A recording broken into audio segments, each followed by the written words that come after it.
la première phase qu'entoure, tu prends tout de suite les crossfitters du coin, ceux qui connaissent la marque. Mais derrière, en fait, les personnes qui vont te faire ton business et qui vont te faire fonctionner ton business, c'est les néophytes, ceux qui connaissent pas. On a voulu sortir un petit peu de cette image qui colle un peu au CrossFit, un peu brute, et toujours avec des logos, avec des animaux, des trucs voilà qui invitent pas forcément à être inclusif en fait quelque part. Ça a été vraiment une soirée de dingue. On a transformé la salle en boîte de nuit en fait. Et là, je crois que ça a quand même pas mal contribué. Ouais. Donc faites des soirées.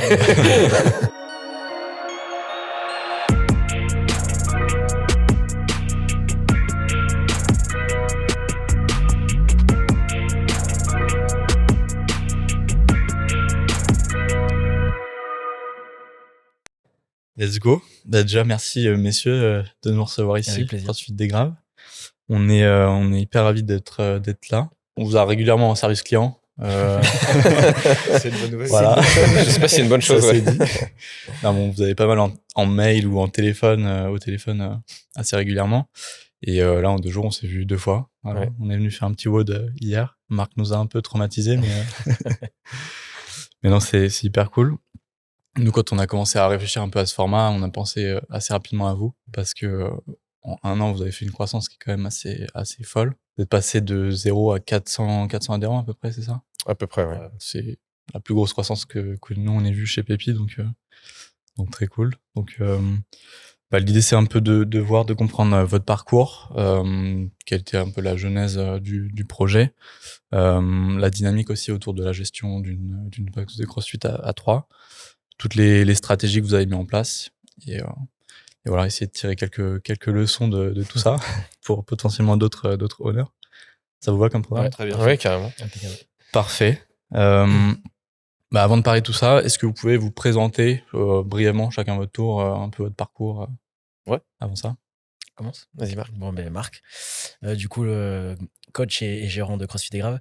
Avant, du coup, d'être dans le sport, je travaillais avec mes parents en boulangerie. Donc, en fait, j'ai toujours été au contact des clients. Et du coup, en fait, naturellement, en fait, comme j'ai toujours été très, très sportif, je me suis dirigé vers des études dans le sport. Et du coup, j'ai pu combiner cette approche avec les clients et en plus mon amour pour le sport. Et donc, en fait, tout simplement, j'ai continué dans cette voie-là. Donc moi c'est Baptiste, donc gérant des Graves aussi, donc avec Olivier et puis Marco. Moi j'ai un parcours un peu plus atypique, donc moi j'ai fait STAPS. Après je suis parti en master RH, donc j'étais dans les RH. Okay. Ensuite je me suis retrouvé à faire du CrossFit, donc avec Marco en coach et Olivier en tant que partenaire. Et puis on a bien accroché. Et puis voilà, moi je me suis pris d'amour pour ce sport que je connaissais pas du tout. Moi j'ai toujours fait du rugby. Et puis voilà, donc du coup j'essaie d'amener ma pierre à l'édifice en termes RH sur le projet. Ok. Combien de temps t'as fait STAPS ? J'ai fait une licence. Ok. Et après t'as bifurqué. J'ai fait une licence. Après j'ai fait mon master en RH. J'ai pris une petite passerelle spéciale. Du coup, moi c'est Olivier, donc ça va prendre un peu plus de temps parce que moi je suis né dans les années 80. T'es la pipelette du groupe aussi. J'ai 10 ans de plus. Alors, mon parcours est assez différent aussi puisque moi j'ai un parcours d'ingénieur à la base. J'ai fait une école d'ingénieur. Et ensuite, j'ai travaillé 10 ans pour le groupe L'Oréal en supply chain, en France et à l'étranger. J'ai vécu au Japon. Et après, en fait, au bout d'un moment, j'ai voulu faire de l'entrepreneuriat, donc me former à l'entrepreneuriat. Et déjà à l'époque, j'avais envie de faire une box de CrossFit, mais je suis pas coach. Et j'avais pas encore trouvé le coach qui allait bien. Ce qui s'est passé bien plus tard avec Marc. Et du coup, j'ai d'abord monté une première boîte. J'ai monté des scooters Yego à Bordeaux, qui a très bien marché. Et ensuite, du coup, ça s'est arrêté pour différentes raisons et j'ai eu envie de me lancer dans ce projet parce qu'entre-temps, j'avais rencontré Marc et Baptiste et que là, voilà, les acteurs du projet étaient déjà bien définis. Et du coup, on est parti dans cette aventure en fin 2020, enfin mi-2022, on a commencé à bosser dessus. Et on a ouvert en juin 2023. Ok. La rencontre, ça s'est fait comment Alors en fait, on était donc on les salue, on était à CrossFit Krios, donc qui est une box qui est pas très loin. C'est nos amis.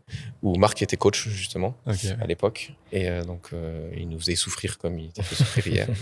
Et c'est là où Baptiste était adhérent avec moi, et donc nous on s'est rencontrés là. Ouais. Voilà, il me traînait. Et du coup, Marco en coach et puis nous deux en partenaire. Et après ça continue en resto et puis finalement les restos sont transformés en réunion de travail. Ouais, voilà. Et la découverte du CrossFit, ça s'est fait quand pour chacun Alors moi, du coup, c'était en 2015. Ouais. Donc là, ça va faire une petite dizaine d'années maintenant que je suis dans le CrossFit. Et en fait, clairement, c'est une amie qui m'a dit oui, je fais de la danse. Et du coup, j'ai un de mes coachs qui me fait faire du CrossFit pour la préparation, en fait. Et du coup, je connaissais pas du tout. Et je me suis lancé là-dedans. D'ailleurs, elle faisait ça dans une des premières box à Bordeaux. C'est 197 box, je crois que elle est arrivée dans les débuts. Et du coup, en fait, moi, j'avais une box à côté de chez moi. Et du coup, je me suis dit, bon, je vais me lancer. J'y suis allé avec un ami. Et au début, j'ai juste pris un engagement de 3 mois. Et puis, en fait, au bout d'une semaine, je me suis dit, en fait, c'est bon, je pars sur un engagement à l'année. Et du coup, j'y allais tous les jours. Et depuis, en fait, ça s'est jamais arrêté, quoi, depuis 2015. Et ensuite, de fil en aiguille, vu que j'aimais ce sport et que j'ai toujours été en contact des gens, je me suis dirigé vers ce métier de coach, quoi, tout simplement. Voilà. Moi, c'était en 2017. Tout simplement parce que j'avais arrêté le rugby. Il fallait que je trouve quelque chose. C'était à côté de mon boulot. Je dis, allez, j'y vais. Et puis finalement, j'ai jamais arrêté. Ok. Ouais, Et passion, maintenant, j'ai une box de CrossFit. Donc, Et t'as repris le rugby. et voilà. Donc, Ok. voilà. Et moi, c'était en 2016 à Orléans, dans une box qui s'appelle CrossFit Senaboom, où j'ai découvert ça un peu par hasard, parce que c'était 2 gars, Florian et Clément, qui ont monté ça, et il y avait un projet entrepreneurial que je trouvais sympa. Donc j'ai essayé, j'ai pris une énorme cartouche, mais un truc monstrueux. Puis je suis revenu, et voilà. Et je suis devenu accro parce que ça m'a vachement aidé à passer à autre chose, parce que j'ai eu des moments un peu difficiles à ce moment-là. Et j'adore l'aspect communautaire. Donc voilà, ça allait de soi de Ouais, c'est ça. se lancer là-dedans derrière. Ouais. On retrouve un peu le sport co dans le CrossFit, quoi. C'est ça aussi Ouais. qui m'a fait rester. J'ai retrouvé un peu ce que j'avais perdu quand j'ai arrêté. Malgré la cartouche qu'on prend tous quand on exactement. commence. Il y a un peu de masochisme, on va pas se mentir. Hein. C'est clairement, il y a une partie maso. Ok. Et concrètement, comment ça a pris forme après pour vous lancer dans ce projet? En fait, je pense que c'est surtout moi qui ai un peu lancé l'idée à la base, parce que comme j'avais déjà cette idée d'avant, donc j'avais déjà moi travaillé sur un business plan, un petit peu. Et au moment où j'ai arrêté l'aventure Yego, j'ai eu envie de me lancer vraiment dans ce projet passion. Et là, du coup, je me suis mis à fond sur le business plan et on en a discuté ensemble. Marc avait envie de changer aussi un peu de. En fait, les planètes se sont alignées un peu, quoi. Ouais, c'est ça. Olivier avait le projet, moi j'avais envie de faire un peu autre chose. Marco, lui, il voulait changer, il voulait avoir son propre business aussi. Donc tout s'est un peu goupillé. Lui, Yego s'arrêtait. Bon, c'était le bon moment. Ouais, c'était le bon moment. On le fait, on le fait pas. Bon, on le fait. Voilà, quoi. Et enfin, on en reparlera peut-être, mais surtout, on a 3 casquettes vraiment très différentes. Et un des points que j'ai pu voir dans toutes les box de CrossFit, dans beaucoup de box de CrossFit qui existent, ce qui est pas évident, c'est que c'est souvent des coachs qui montent tout seuls. Et donc, ils doivent gérer toute la partie coaching qu'ils savent très bien faire, mais ils doivent aussi gérer toute la partie business, gestion de l'entreprise. Et ça, c'est vraiment beaucoup plus difficile et c'est un métier qu'ils connaissent pas forcément au départ. Et là, du coup, on pouvait se répartir ces tâches. Et donc, on s'est dit qu'on aurait une force de frappe beaucoup plus importante pour tout mener bien, en fait, la partie business et la partie sportive. Ouais, c'est ça qui fait vraiment votre force, c'est cette complémentarité dans les, exactement, toutes les tâches. Ouais, c'est clair. C'est un peu pour ça aussi qu'on s'est lancé, parce que quand on s'est réunis et que les planètes sont réunies, on s'est dit, c'est sûr que sur chaque aspect du business, on avait nos casquettes et nos spécialités Exactement. qui nous permet d'aller pousser un peu le curseur un peu plus loin dans chaque partie du projet, quoi. Et après, ça s'est traduit assez naturellement dans la gestion quotidienne de la box? Ah oui, clairement. Oui, clairement. Marc a pris en main. toute Après, la au début, on partie. était vraiment que tous les deux avec Ouais, Olivier ouais. parce que Baptiste avait encore son emploi. Ouais. Ok. Donc vraiment, du coup, Olivier gérait toute la partie administrative, gestion des plannings, etc. Et moi, je gérais toute la partie sportive, la programmation, etc. Mener les cours, tout simplement. Et du coup, ça s'est fait naturellement. Clairement, et je pense que c'est pour ça aussi que ça a très bien marché dès le départ, quoi. Ce qu'il faut pas oublier, ce qui marche vraiment bien dans une box de CrossFit, comme je pense dans n'importe quel club de sport, mais encore plus particulièrement dans le CrossFit, c'est le coaching. Et donc nous, on a quand même le fait d'avoir Marc qui pouvait se dédier à 100% sur cette partie coaching. Ça nous a permis d'avoir de se concentrer vraiment sur le cœur du métier et le cœur de l'activité, qui est celle-ci. Ça suffit pas pour faire un vrai business, mais en tout cas, pour ramener des adhérents et surtout pour qu'ils soient satisfaits, c'était vraiment le plus important. Donc lui, il a vraiment pu se consacrer à ça à fond. Et moi, du coup, je me suis fait toute la partie administrative, la partie com et tout le reste à côté, avec Baptiste qui était sur la partie RH, parce qu'on a rapidement aussi embauché, et qui nous donne sa vision RH, qui est très important dans une entreprise pour le coup. Ok. Est-ce qu'il y a un leader dans le projet ou c'est plus Naturellement, c'est Olivier qui a pris ok, le leader, ça c'est ouais. sûr. C'est eux qui l'ont dit. Parce que je pense que c'est parce que j'avais l'expérience entrepreneuriale, Ouais. donc c'était plus facile aussi pour moi de driver le sujet. Maintenant, ça reste un projet à 3 quand même. Hmm. C'est sûr que toutes les décisions sont prises à 3. Voilà, il n'y a pas de. Là-dessus, franchement, pour l'instant. Je fais pas trop, trop dur là-dessus. Et en termes d'alignement, ça a été assez limpide aussi sur la vision que vous aviez de ce que vous voulez faire dès le départ. Bon, je pense oui, clairement. Oui, après, ou alors on a bien su communiquer. Oui. Quand il y avait des sujets où il y avait différents points de vue, on a su communiquer et puis traiter les sujets rapidement sans souci, quoi. À chaque fois. En fait, il y a une réalité, je pense, qui nous a vraiment rejoints sur ce point-là, c'est qu'on est très orienté client. En fait, on a nous, en tant qu'anciens adhérents d'une box, on a des attentes. Donc, on connaît les attentes des adhérents.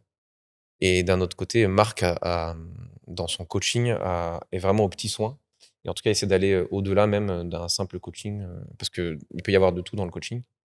Et je crois que c'est ce qui nous a vraiment, en tout cas, c'est là où finalement on avait toujours le même but, c'était faut satisfaire les gens, faire en sorte qu'ils soient bien, leur proposer une prestation de qualité pour que malgré le coût que c'est par mois, ils puissent s'y retrouver et s'y plaire. Quitte à être un petit peu trop perfectionniste. Et du coup, voilà, c'est le revers de la médaille, c'est ce que j'allais dire exactement, c'est que du coup on est peut-être un peu trop perfectionniste parfois, mais du coup c'est vraiment notre défaut commun, je crois, là-dessus. Vous êtes tous les trois comme ça. Donc moi ça va se ressentir peut-être sur de la com ou des trucs, je vais être vraiment je vais regarder et tout, et puis Marc ça va être sur le placement des box dans la salle, sur l'alignement, voilà. C'est vrai que c'est carré là, franchement. Voilà, donc mais du coup je pense que c'est ce qui nous a aidé aussi à aller vers la même vision par rapport à ça. Parce qu'on était, c'est pas comme s'il y en avait un qui en avait rien à faire, si tu veux, et l'autre qui était très perfectionniste. Au contraire, on était tous alignés dans la même direction. Okay. Et moi, j'essaye de les tempérer un peu. Voilà. Et lui, il fait bon, les gars, vous emballez un peu, là. Ok. Trois associés, c'est assez. C'est pas forcément rare, mais en tout cas, c'est rare que ça fonctionne vraiment bien. Nous, on voit en tout cas pas mal de box qui commencent à 3 associés et généralement, ça peut vite exploser. Après, ça fait qu'1 an et demi. Hein. Ouais. Je sais pas quand Après, on l'avait bien identifié aussi. On savait que dès que tu commences à avoir des associés qui ont les mêmes casquettes ou qui vraiment commencent à empiéter sur les tâches de l'autre ou même les missions de l'autre, là, ça peut être problématique parce que il suffit que la vision, elle diverge un peu et là, tu te retrouves face à des conflits. Là, clairement, même si on donne nos avis sur chacun des sujets, celui qui gère le sujet, c'est celui qui prend la décision finale. Et on respecte ça depuis le début. On marche pas sur les plates-bandes de l'autre et c'est ça aussi qui fait que ça fonctionne. C'est clair. D'accord. Ouais. Enfin, pour moi, c'est. Ouais, on essaie de parler aussi. Sûr. On essaie de se parler. Il y a forcément des points il y a forcément des sujets sur lesquels on n'est pas d'accord, mais c'est l'avantage d'être 3 et pas 2 aussi. C'est que le troisième peut trancher finalement. Enfin, ça peut peser dans la balance.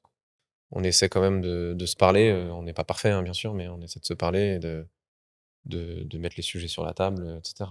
Après, on est dans une dynamique de croissance, comme tu l'as dit au début. Donc aujourd'hui, on est sur ce que j'appelle moi des problèmes de riches entre guillemets, c'est-à-dire que on se pose des questions. Alors est-ce qu'il faut rajouter des cours parce qu'on a trop de monde ou des choses comme ça. Donc c'est des problématiques qu'on a de la chance d'avoir. Donc on va pas se plaindre sur ces sujets-là. Donc on se prend pas trop la tête sur ces sujets-là. Bon. Comme on dit, quand tout va bien, les problèmes ils sont moindres quand même. Donc, c'est clair. Ouais, c'est sûr. Au niveau de la team, plus globalement, du coup, vous êtes combien en tout? Alors aujourd'hui, nous on a 2 salariés, Jonathan et Kevin. Et ensuite, on fait appel à des auto-entrepreneurs pour des coachings en semaine ou des remplacements. Et là, on a 3 personnes qui tournent avec nous aujourd'hui. Et le samedi aussi, notamment. Samedi matin, du coup. Ouais, notamment le samedi matin. Qui sont sur des aspects très différents. Non, du qui coaching, qui font du coaching, Ah oui, c'est ouais, du coaching CrossFit. Donc on travaille avec Roxy, Mathis et Thibaut, qui viennent donc soit faire des remplacements ponctuels, soit faire quelques heures de coaching de temps en temps par semaine, etc. Ok. Et les 2 salariés, donc Kevin et Jonathan, ils font quoi au quotidien? Ils ont plein de tâches différentes, oui, pardon. Ils ont la partie coaching. Partie coaching, en fait, on a scindé un petit peu leur planning en 2 grossièrement, où ils font à moitié coaching, moitié accueil, et ils ont des missions, que ce soit dans un domaine ou dans l'autre. Après, si tu veux compléter. Ouais. En fait, une des particularités quand même, je pense qu'il faut noter chez nous, qui n'a pas forcément lieu dans beaucoup de box de CrossFit de par le manque d'effectifs aussi, c'est qu'on a tout le temps quelqu'un à l'accueil. Donc en fait, nous, on a des plages d'accueil assez larges. On est parti du principe qu'avoir quelqu'un à l'accueil, c'était important. Parce que si quelqu'un arrive pour demander des renseignements à n'importe quel moment de la journée, quand le coach est en train de coacher, c'est difficile. Donc on sait qu'il y a des box qui peuvent pas faire autrement, mais nous, comme on était 3 et qu'on avait dimensionné comme ça, c'est ce qu'on a fait. Et donc du coup, dans le planning des deux garçons qui ont un profil de coach, sont des coachs certifiés, on leur a donné aussi des phases un peu d'accueil, parce qu'on sait aussi qu'il y a une limite du nombre d'heures de coaching que tu peux faire par jour et sur laquelle tu peux être efficace. Voilà, au-delà de 4-5, c'est ça à peu près. En tout cas, 3 heures d'affilée, je pense que c'est le grand maximum. Ouais. Après, ça commence à être difficile. Ça commence à T'es être moins, difficile. t'es moins d'énergie. attentif, etc. Donc, Ouais. en termes de sécurité, même pour les gens, Ok. voilà, 3 heures, je pense que c'est bien. Et après, bon, voilà, après, ça peut se dégrader un petit peu. Bon, après, on fait comme on peut aussi, bien évidemment. Ça, c'est sûr. En fait, c'est une réalité, c'est qu'aujourd'hui, les coachs, les 2 coachs qu'on a qui sont vraiment très bons, et à la fin d'un cours, ils sont crevés. Enfin, tu vois, ils sont vraiment, si t'es vraiment attentif sur un cours et que tu regardes tout, que t'es vraiment aux petits soins pour les gens, bah, en fait, c'est quand même un peu physique. Donc, du coup, ils ont ces phases d'accueil aussi. Alors, ça veut pas dire qu'ils travaillent pas, mais en tout cas, ils ont ces phases d'accueil qui sont un peu plus posées. Donc, on essaie de couper un peu leur journée en deux dans la mesure du possible pour faire ça. Et ils ont certaines missions à côté. Jonathan fait un peu de com, notamment, parce qu'il a aussi travaillé là-dedans avant. Donc il nous aide sur les réseaux sociaux, etc. Et puis il apporte un côté un peu jeune que j'avais pas forcément, donc c'est plutôt pas mal. Voilà, et Kevin a aussi d'autres missions par rapport à ça, notamment avec Pépi. Il travaille beaucoup sur Pépi en ce moment. Donc voilà, donc ils ont un peu plusieurs casquettes, quoi. On essaie d'utiliser leur valeur, d'utiliser la valeur ajoutée de leur parcours, en fait, de prendre ce qu'ils savaient faire, ce qu'ils avaient déjà fait avant. Donc, par exemple, Jonathan, il y a un master en market. Bon, bah, pourquoi pas l'utiliser, quoi. On l'a chez nous, il fait de l'accueil. Bon, bah, c'est des moments où il peut l'utiliser. Kevin, il est très bon dans le commercial, donc voilà, on essaye d'aller Vers leur force, quoi. les sortir un petit peu du coaching, parce que bah, sur une semaine complète, finalement, et puis sur le long terme, enfin, voilà, pour gérer une box, c'est un marathon, quoi. C'est pas du sprint. Donc, sur le long terme, il faut aussi les motiver, puis leur laisser du temps pour s'exprimer, quoi. Puis même pour eux, c'est plus intéressant, je pense, de faire des missions un peu plus variées. Oui, ça leur. Ils rentrent dans le projet aussi. Ouais, c'est ça. Je crois que ça leur plaît aussi parce que justement, ça leur fait voir un petit peu autre chose. Et puis ils aiment beaucoup le contact client, et à l'accueil, tu l'as aussi. Donc non, c'est plutôt pas mal. Et surtout, on reste très ouvert.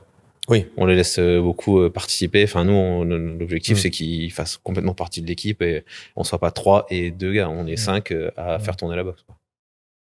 Okay. Et en plus, on a mis en place la semaine de 4 jours avec eux. Donc en fait, ils bossent 4 jours par semaine. Ça, justement, c'est l'avantage d'avoir un RH dans les honneurs. On peut avoir ce genre d'idée. Donc ils travaillent 4 jours par semaine. Donc toutes les semaines, ils ont 3 jours de week-end. Et c'est finalement quelque chose qui leur plaît pas mal parce que ils ont cette possibilité ils ont des grosses journées, mais finalement ils avaient plus ou moins déjà, parce qu'en fait on reste quand même ici pour s'entraîner l'après-midi. Et voilà, donc ça a l'air de leur satisfaire aussi par rapport à ça. Ça fait longtemps que vous avez implémenté ça, la semaine de 4 jours? Ça fait Depuis le début, presque, depuis qu'ils ont été embauchés. Depuis 6 mois. Depuis qu'on les a embauchés tous les 2 6 mois. Ouais. Ok. Si vous deviez présenter un petit peu la salle, là on a parlé de l'équipe, mais plus la salle en elle-même, les valeurs autour de la salle et les services. Alors nous, ce qu'on a voulu faire, alors si tu veux parler peut-être de l'identité de CrossFit des Graves ou... Ouais, identité en des fait, nous, Graves. ce qu'on a voulu, en fait, comme disait Olivier, c'est quelque chose qui est tourné vers les gens, en fait. Donc c'est vrai qu'on a voulu sortir un petit peu de cette image qui colle un peu au CrossFit, un peu brute, et toujours avec des logos, avec des animaux, des trucs, voilà, qui invitent pas forcément à être inclusif, en fait, quelque part. Et nous, c'était vraiment nos valeurs à nous, en fait, pour accueillir tout le monde et que n'importe quel profil, en fait, puisse s'identifier à notre salle. C'est pour ça que du coup on a voulu créer un logo qui soit pas trop expressif, mais qui puisse voilà s'intégrer à tout ça. Et même au niveau des couleurs, on a essayé de trouver des couleurs qui soient pas non plus trop vives, voilà, quelque chose de plutôt doux et que les gens se sentent bien en fait quand ils arrivent ici, simplement en fait. Voilà. Et au niveau des services, du coup, vous aviez expérimenté aussi Alors nous, faut savoir qu'on a démarré en proposant du CrossFit, mais aussi du yoga et du Pilates. Mais qui n'a pas marché suffisamment la première année, en tout cas pour que ce soit rentable. Donc là, c'est la partie business qui reprenait le dessus. Et donc du coup, c'est quelque chose qu'on a arrêté pour l'instant, mais il y a des projets. On est en train de bosser sur des projets pour relancer ça, parce qu'on a une salle en fait qui est dédiée un peu à ça, une salle à l'étage en parquet qui se prête très bien pour ce genre de cours. Donc là, on a des projets qui devraient arriver, je pense, fin du premier trimestre, peut-être deuxième trimestre. Et donc, du coup, c'est aussi pour ça qu'on voulait partir sur des valeurs qui n'étaient pas trop bourrines, j'ai envie de dire, et qui sont souvent liées au CrossFit. Je suis le premier à adorer être de ce truc-là quand je fais du CrossFit, mais c'est important aussi de si on veut que le CrossFit aussi se répande, il faut pouvoir parler à tout le monde par rapport à ça, parce que le CrossFit reste une méthode de préparation physique, mais une méthode qui te permet d'aller mieux, d'améliorer ta santé. Et nous, on a voulu partir sur cet axe santé, donc avec l'axe sport, CrossFit, ou à ce moment-là, c'était yoga aussi. L'axe nutrition, où nous, on travaille notamment sur la partie... Moi, je me suis beaucoup intéressé à l'alimentation, et donc on travaille avec des coachs en alimentation. On sait, nous, un peu conseiller par rapport à ça. On propose des plats aussi, des plats préparés, des snacks, etc., des boissons, et on essaie d'avoir des choses plutôt saines. On a aussi tout un shop avec une partie compléments alimentaires, bien sûr les vêtements, et tout ce qui est accessoires de CrossFit, comme ça les gens peuvent trouver sur place, c'est pas forcément mettre 3 heures à chercher sur Internet. Et donc on est parti sur vraiment cet aspect santé. En gros, viens chez nous et tu vas améliorer ta santé au quotidien grâce à la méthodologie CrossFit qui a fait ses preuves, mais aussi on peut te conseiller un peu sur le côté 360. Après, on avait aussi identifié qu'il pouvait y avoir un frein avec en fait la première phase qu'entoure. Tu prends tout de suite les crossfitters du coin, ceux qui connaissent la marque. Mais derrière, en fait, les personnes qui vont te faire ton business et qui vont te faire fonctionner ton business, c'est les néophytes, ceux qui connaissent pas. Et donc, le fait d'avoir une marque plutôt santé, plutôt vraiment douce, c'est ça qu'on voulait, parce que pour capter ces gens-là.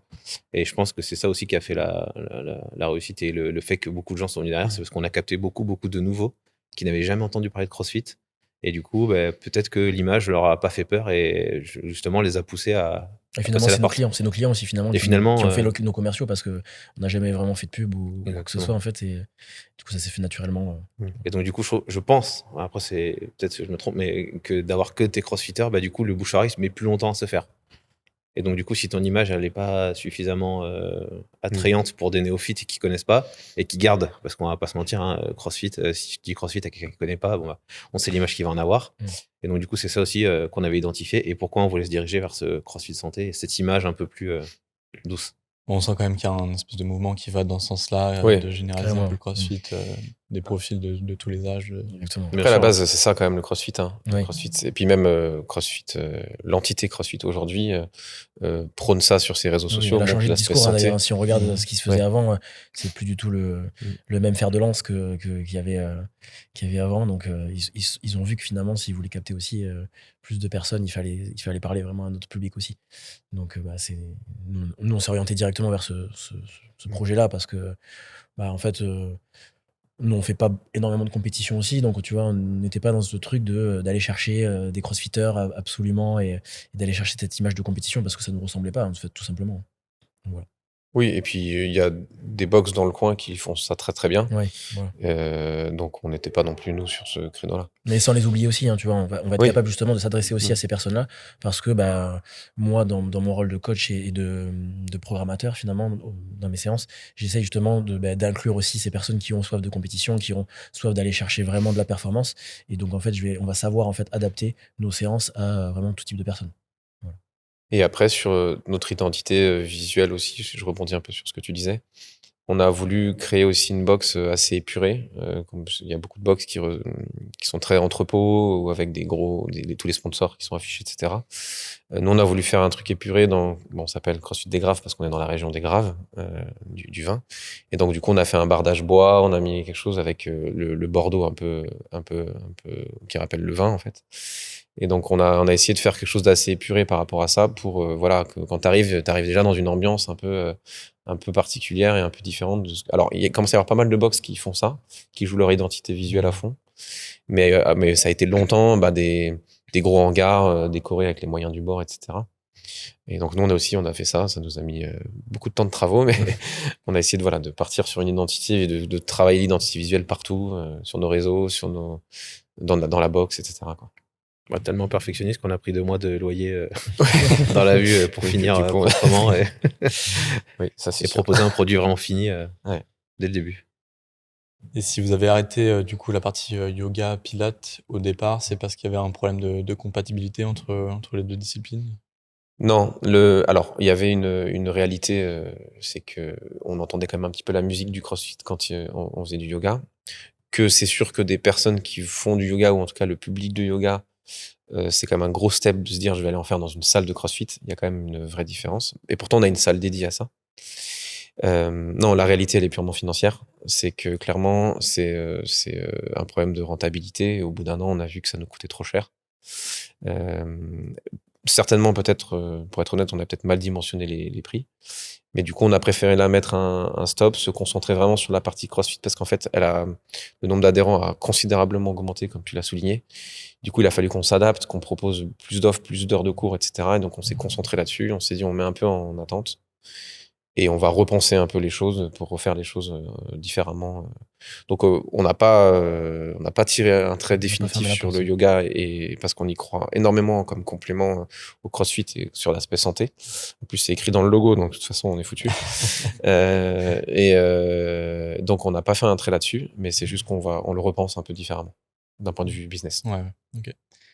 Et comment est-ce que, enfin déjà combien de temps ça a pris avant que le projet soit concrétisé, soit là? Moi, j'ai arrêté en août 2022 et on a eu le prêt en février 2023. On a réussi à avoir le local en décembre 2022. On avait l'accord pour le local avec des Clairement, c'est le local avec qui était des le plus proprios qui difficile. nous ont fait confiance aussi. Et on a eu le prêt bancaire en février, je crois, février ou mars 2023, et on a lancé en juin. On a démarré les travaux, je crois, après les vacances de février, donc ça devait être en mars. Et on a lancé en juin. Donc en moins d'un an, on avait ouvert la box. C'est vraiment à partir du moment où on s'y est mis à 100%. En tout cas, moi, je m'y suis mis à 100% parce que j'ai eu le temps et puis c'était toute la partie à développer business. Où là, on avait juste besoin de faire des points, mais j'avais pas besoin qu'ils soient à 100% avec moi. Et donc, ouais, en moins d'un an, on a fait ça en 10 mois. Est-ce qu'au départ, vous êtes inspiré aussi de ce que vous aviez vu de vos expériences précédentes dans d'autres salles? Non, mais clairement, ça nous influence forcément. Forcément, ouais. C'est sûr, c'est clair. Forcément, c'est beaucoup plus facile pour nous de lancer une box quand il y en a eu 400 avant. Quand tu as vécu pendant 5 ans, 6 ans dans ta box, et c'est tu beaucoup plus facile. Tu sais ce qui marche, tu sais ce qui marche pas, tu sais ce dont tu as envie et tu as besoin. Et clairement, moi aussi. En fait, du coup, c'est ce qui est bien, c'est que voilà, encore une fois, on était complémentaires parce que eux, ils avaient la casquette client adhérent et moi, j'avais la casquette coach aussi. Et je voyais, comme j'étais dans une autre salle avant aussi, je voyais finalement ce qui fonctionnait moins. Et donc, clairement, on a pu réunir tout ça et mettre tout en commun pour se dire, OK, mais on va garder ce qui fonctionne, on va essayer de le pousser un peu plus, comme disait Baptiste, pousser le curseur un peu plus haut par rapport aux autres salles. Et ce qui fonctionne pas, on va essayer de le transformer justement en quelque chose de positif et qui fonctionne, qui marche. Après, chaque box a son fonctionnement particulier. Franchement, on le voit. Ça dépend tellement de l'équipe, du owner. Enfin, voilà, je pense qu'il n'y a pas de bonne ou de mauvaise box. C'est plus après faire une box à ton image et puis avec là où tu veux mettre l'accent, là où tu veux que ce que tu as aimé en fait, dans ta box, le faire, ce que tu n'as pas aimé, le pas le faire. Et puis voilà, c'est simplement. Et la faire à ton image. Et puis on comprend aussi maintenant, moi je comprends aussi des fois des choses que je pouvais reprocher à ma box. Maintenant je comprends qu'en fait c'était pas si simple. Et donc je me suis même un peu excusé avec mes anciens honneurs en disant ouais en fait j'avais pas conscience de ça. Désolé mec. Je comprends maintenant ce que tu vivais. Donc il faut aussi reconnaître ça.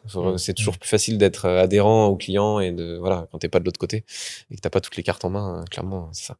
Mais effectivement je rejoins Baptiste. En fait les box ça sont aux images des honneurs en fait, clairement. Donc t'arrives avec une image, avec en tout cas des valeurs, quelque chose que tu veux mettre en place. Et derrière t'attires des gens qui te ressemblent. Mais c'est pareil dans tous les business je pense, mais t'attires des gens qui te ressemblent. Donc et c'est génial parce que du coup il y a des box pour tout le monde, il y a des styles de box pour tout le monde. Donc tu trouveras forcément une chaussure à ton pied quand plus à Bordeaux il y a plein de box. Et si t'es plus compétiteur ou si t'es plus santé ou si t'es plus comme ci comme ça, tu trouveras la box qui te correspond. Donc ça c'est cool. Du coup, tu as parlé un petit peu aussi de l'aspect nutrition. Comment ça s'intègre au sein de la box? Alors, je mets tout de suite un disclaimer. Je pense qu'on peut encore aller plus loin, mais aujourd'hui, nous on propose des plats, des snacks, etc. Et moi j'essaie d'être assez vigilant sur ce qu'on propose par rapport à que ce soit en ligne un peu avec les demandes qu'on a sur le CrossFit et sur de l'alimentation quand même assez saine. On peut encore aller plus loin aussi sur ce point-là. On a aussi des compléments alimentaires sur lesquels moi j'ai testé pas mal de compléments et du coup on est tombé sur une marque qui nous convient, qui s'appelle NutriPure et on a parce qu'ils sont français, il y a une traçabilité, etc.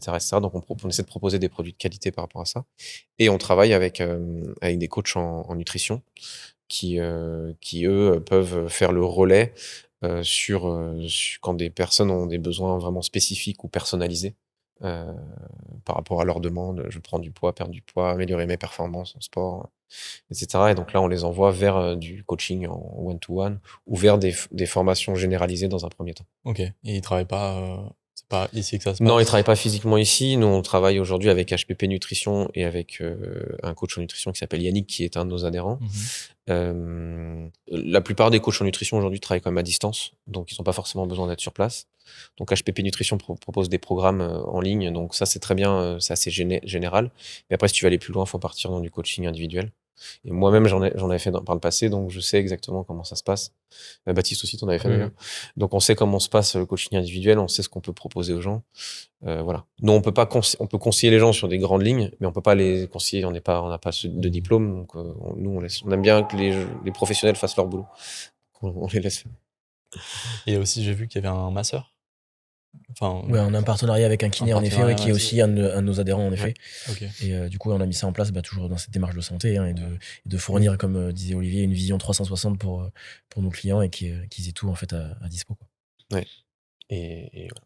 Du coup, il fait une petite réduction pour les adhérents justement sur les massages, donc pas hors kiné, sur les massages sportifs et relax. Ok. Vous avez voulu proposer pas mal de choses dès le début. Est-ce qu'il y a eu un peu des petits couacs aussi, des imprévus au lancement, à part le perfectionnisme? C'est sans prétention, pas trop d'adhérents, mais beaucoup d'adhérents d'un coup et qu'on n'avait pas du tout anticipé et qu'on a changé le planning. On a dû s'adapter très vite. En fait, on a changé le planning 1000 fois, on a embauché tout de suite, il fallait des autos, problème de riche, bien sûr, au contraire. Au départ, il n'y a que Marc qui... Non, il y avait Jonathan déjà. Jonathan, il avait 3 heures Jonathan par semaine avait quelques heures et et Marc coachait beaucoup d'heures. Et puis rapidement, il a fallu. On n'était pas du tout parti dans cette optique-là, on n'avait pas du tout anticipé ça. Ouais, non, clairement pas. On était les premiers surpris de ce succès en fait. En fait, c'est ça, exactement. Dès le jour d'ouverture des préinscriptions. En fait. On n'avait pas encore ouvert la salle, qu'on avait déjà plus de 70 personnes. En fait, on s'est fait surprendre et là, on s'est un petit peu mal organisé aussi sur ce coup-là. Puisqu'on avait annoncé 30 places. Enfin, en CrossFit, on fait beaucoup de. Ça se fait beaucoup les préventes, ce qu'on appelle les membres fondateurs, qui ont un tarif à vie, je le confirme. Un tarif préférentiel à vie. Et du coup, on avait annoncé 30 personnes, 30 places, et puis j'avais déjà préparé ma petite story Instagram pour dire non, en fait, il y en a 50. Et on a fait les mecs super modernes, on a fait un Google Form, donc le truc en ligne, alors que normalement, les gens font la queue. Et donc, j'ai dit, on lance. Et puis, en fait, en 4 minutes, j'avais 50 personnes. Plus de 50 personnes. Donc, la story des 50, je l'ai même pas envoyée. Il y avait déjà 15 personnes sur place. Et j'avais 15 personnes sur place que je pouvais pas refuser si t'as fait le déplacement. Donc, t'as 70 fondateurs. Donc là, on s'est mis une balle dans le pied d'un point de vue financier. Mais on était tellement ravis et tellement surpris agréablement que. Et là, on s'est dit, bon, il se passe un truc qu'on n'avait pas anticipé, en fait. Donc voilà, donc c'est la croissance qui est partie assez forte. Mais bon, c'est des problèmes. On est content de les avoir. Oui, on est content de les avoir, surtout que moi, je suis pas mal on suit pas mal de podcasts ou de choses sur d'autres box et on a rencontré d'autres honneurs, notamment à des rassemblements. Et on sait qu'il y en a beaucoup qui galèrent, donc on sait qu'on a énormément de chance et que ça s'est passé cette fois-là, mais est-ce que ça se repasserait une autre fois? Je sais pas. Très cool, en tout cas. Et après, ça a été linéaire toute la. Après, ça n'a pas arrêté de grossir. Moi, je me souviens qu'on a eu.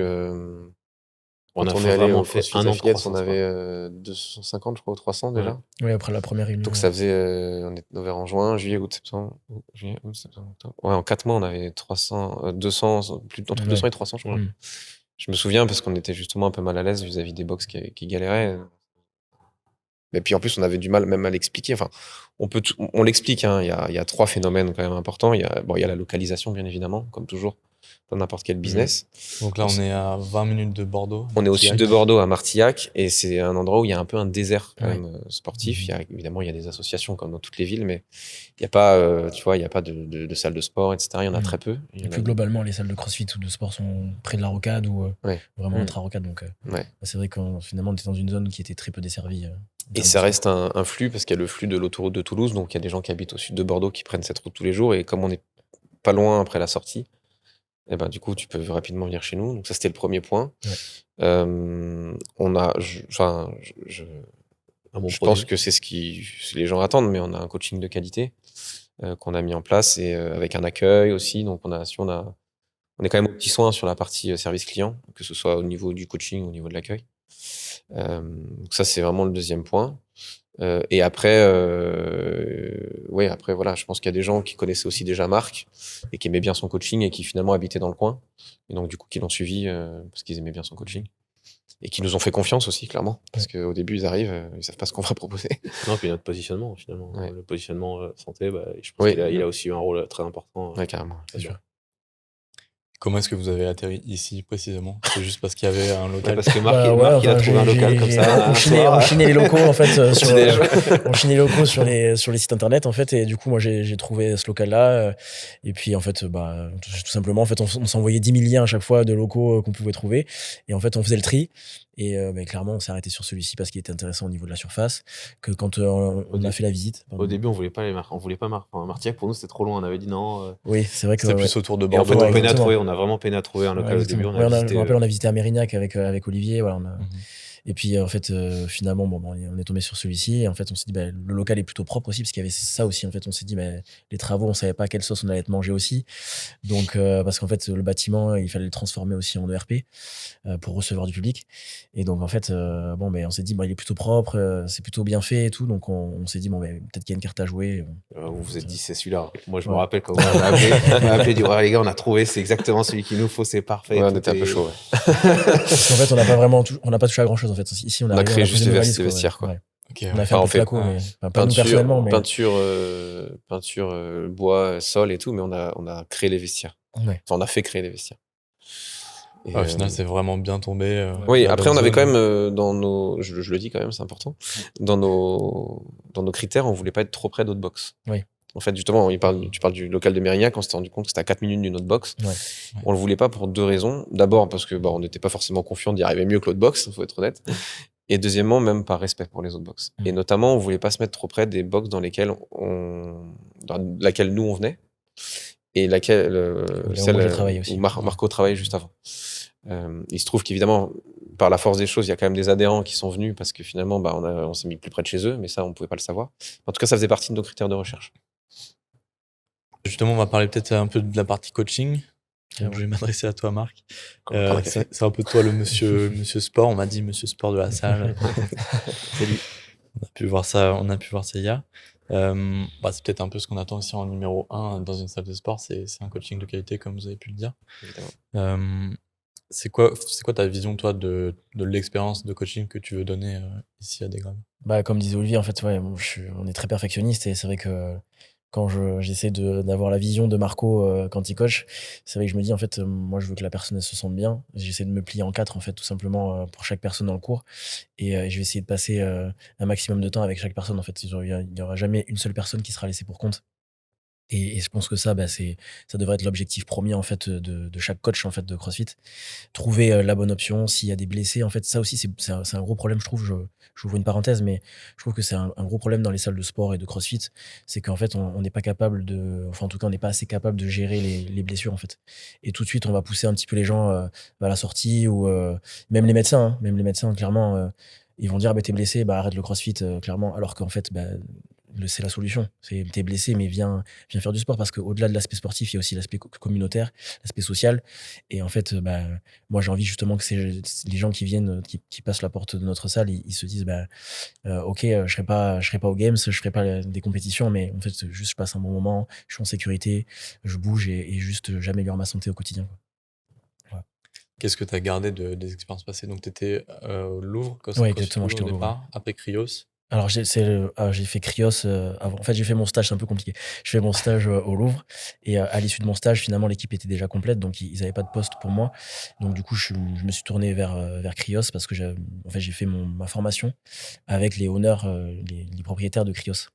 Donc en fait, du coup, ils m'ont dit, viens Marco, on a un poste pour toi. Donc en fait, clairement, voilà, j'ai démarré ma première année de coaching, je l'ai fait à Cryos, et c'est là où j'ai rencontré Baptiste et Olivier.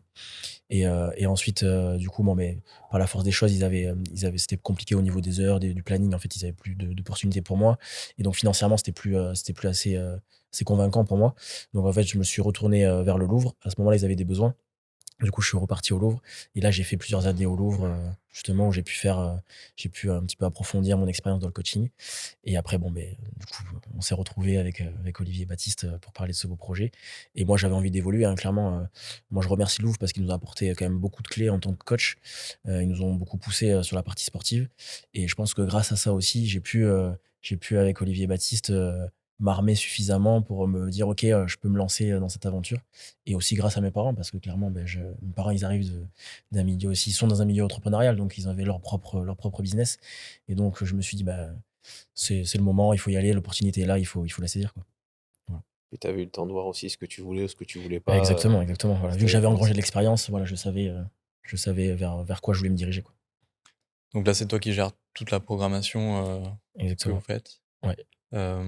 Comment est-ce que tu gères ça? Combien de temps ça te prend de faire tout ça? C'est difficile à dire parce que en fait ça n'a pas cessé d'évoluer, en fait, comme on l'a dit tout à l'heure, le planning il a pas cessé de changer, d'évoluer. Donc en fait, au fur et à mesure que le planning changeait, moi je prenais peut-être plus de temps sur la programmation et moins de place en coaching. Et du coup, c'est là où on a pu faire confiance notamment à Kevin qui était en stage chez nous, et Jonathan qui était indépendant au départ. Et du coup, on a pu les salarier pour leur proposer plus d'heures, plus de créneaux. Et donc moi je me suis un petit peu détaché de la partie coaching pour gérer un peu plus cette partie propre, quoi. Donc on va dire que c'est 50-50. En gros, peut-être un peu plus d'administratif maintenant en tant que bon chef d'entreprise, on va dire. Je sais pas si c'est le mieux, hein. Peut-être que du coup je me retournerai un peu plus vers le coaching parce que c'est aussi ça le cœur de mon métier au départ. Mais Parce en qu'il est gros, très fort aussi. Il est très fort en coaching. On a vu ça. Ouais.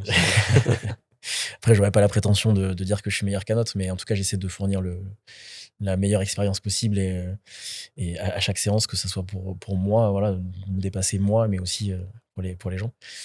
Mais voilà, on peut dire moitié-moitié, quoi.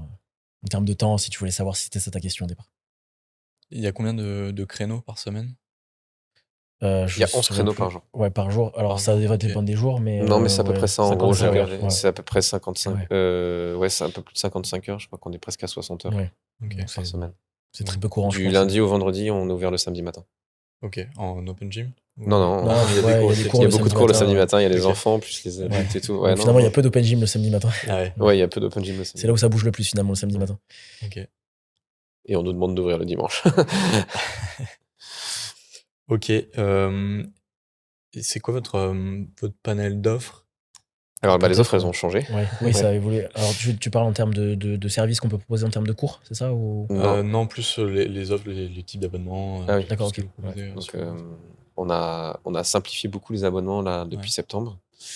On a aujourd'hui la possibilité, tu as 2 types d'abonnements, on va dire. On a l'accès illimité, comme tu peux le voir dans beaucoup de salles, avec soit l'engagement à l'année, soit pas d'engagement. Et on a l'accès 2 fois par semaine, 2 séances par semaine. Pareil, soit avec engagement à l'année ou pas d'engagement. C'est les 2 offres, enfin, c'est les offres principales qu'on a. Ça a retourné ce sujet dans tous les sens. Ouais. Ça fait des nœuds au cerveau. Et du coup, on a démarré, c'était pas du tout ça. Il y avait du 3 fois par semaine, il y avait pas de 2 fois, etc. Du On a 3 aussi, mois, on a aussi changé nos tarifs. Je sais pas si tu avais prévu d'en parler, mais on a changé nos tarifs depuis septembre. Mais du coup, voilà, on a simplifié vraiment beaucoup les offres pour être beaucoup plus simple dans la communication et pour que les gens puissent choisir plus facilement. Du coup, là, tu parlais de la tarification. Pourquoi? Ouais, On va forcément, plonger j'ai lancé dedans. le sujet. Allez hop, allons-y. C'est le gros sujet des honneurs de boxe, je pense, de CrossFit. Ouais, c'est sûr. C'est le gros sujet, donc n'ayons pas peur. En fait, le CrossFit enfin, le CrossFit, en gros, si tu veux, c'est des abonnements qui sont quand même, pour les gens, en tout cas, la première approche, quand tu la compares avec des salles de fitness low cost Traditionnel, ouais. traditionnelles, classiques, c'est cher. C'est vraiment parce que c'est un budget mensuel qui est beaucoup plus important.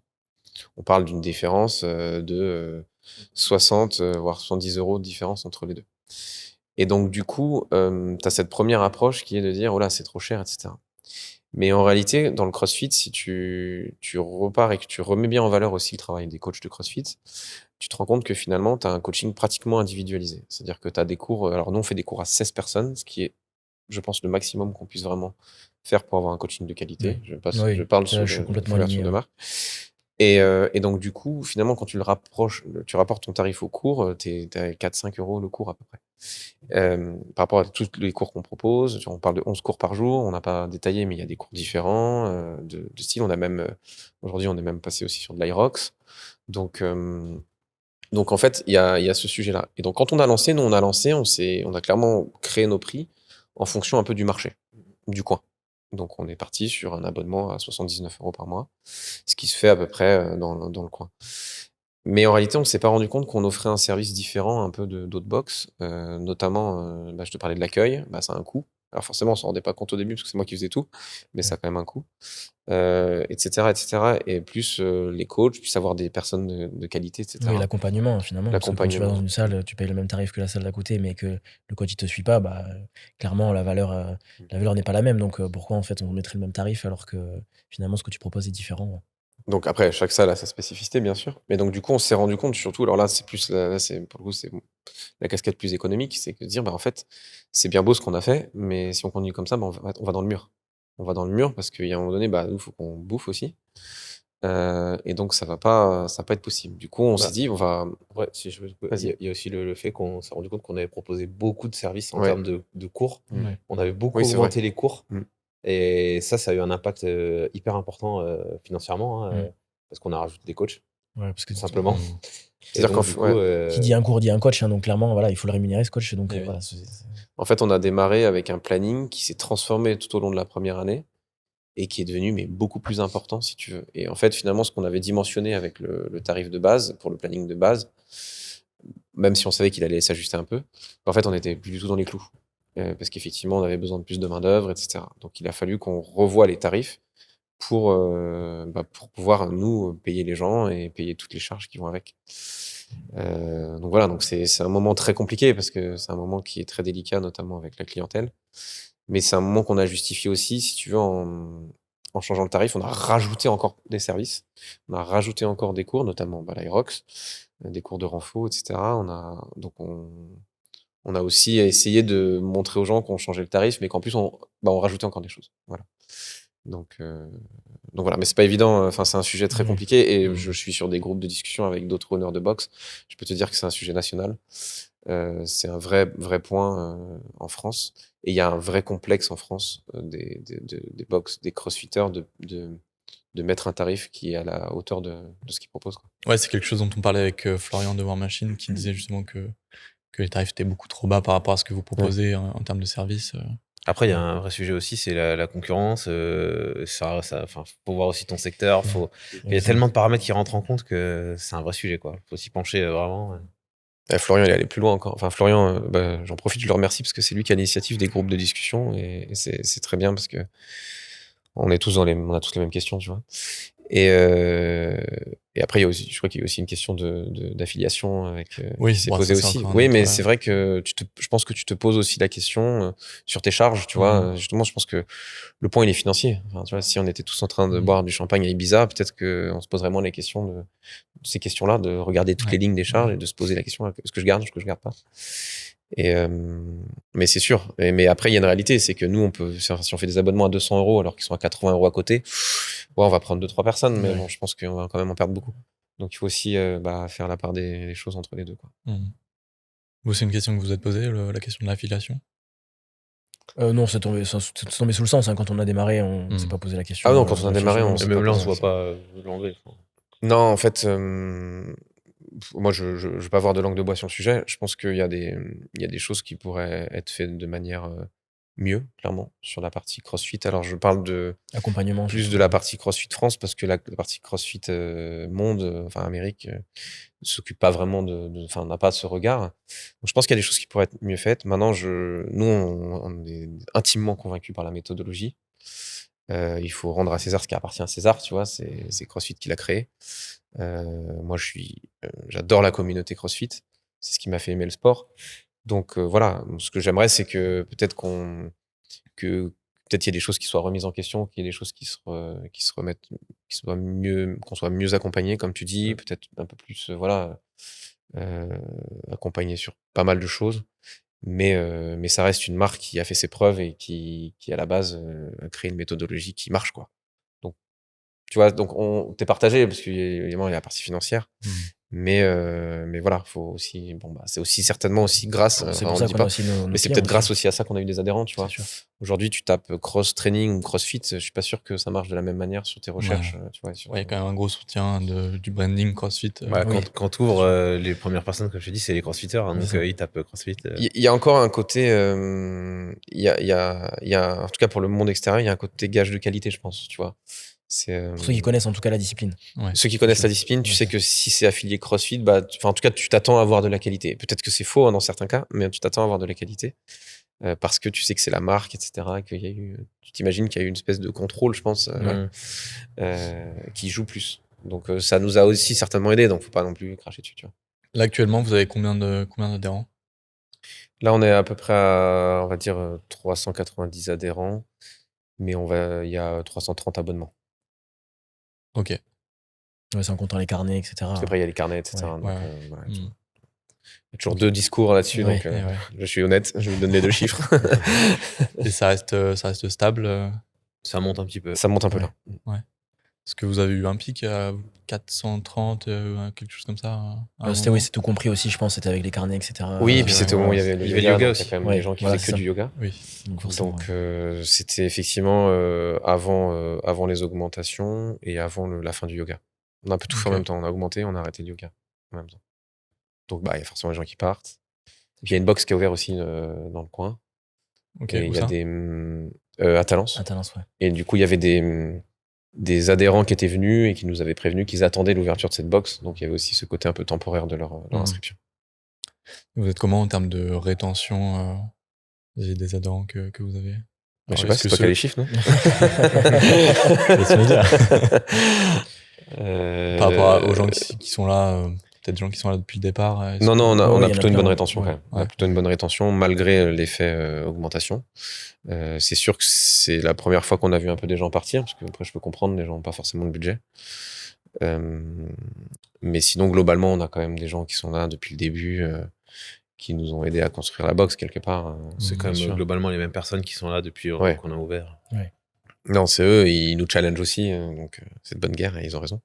Mais non, on a une bonne rétention quand même. Je peux pas donner les chiffres parce que je l'ai pas, mais ça faisait partie des questions que j'avais pour Pépi, donc c'est nickel. Mais voilà, non, là je l'ai pas comme ça, mais oui, c'est plutôt pas mal. Ok. Et en termes de répartition du coup du chiffre d'affaires, est-ce que vous avez justement des chiffres sur les abonnements, les carnets, le shop par exemple et les services principalement le chiffre d'affaires est sur les abonnements, évidemment. En termes de pourcentage, je pense qu'on est à peu près 70-80%, je pense, sur tout ce qui est abonnement. Ensuite, on a un peu de shop, c'est pas non plus énorme. Et le snack aussi. Ouais. Voilà. C'est beaucoup. Mais c'est quand même principalement les abonnements qui font le chiffre. Donc le snack, c'est pas énorme finalement. Si, en termes de chiffre d'affaires, non, c'est pas énorme, mais c'est surtout que ça propose un service en plus en fait. Ouais. Et si tu veux, les gens ils restent là, ils déjeunent chez nous, ils passent un bon moment, il y a l'aspect communautaire qui se crée. Je sais qu'on a des gens qui se sont rencontrés ici, maintenant qui font des soirées ensemble, des fêtes, des vacances. Ça, franchement, pour nous, c'est un super cadeau, tu vois. On se dit, putain, sans nous, ils seraient jamais rencontrés, en fait. Et finalement, tu poursuis l'expérience, en fait, parce qu'ils ont passé un bon moment pendant le cours.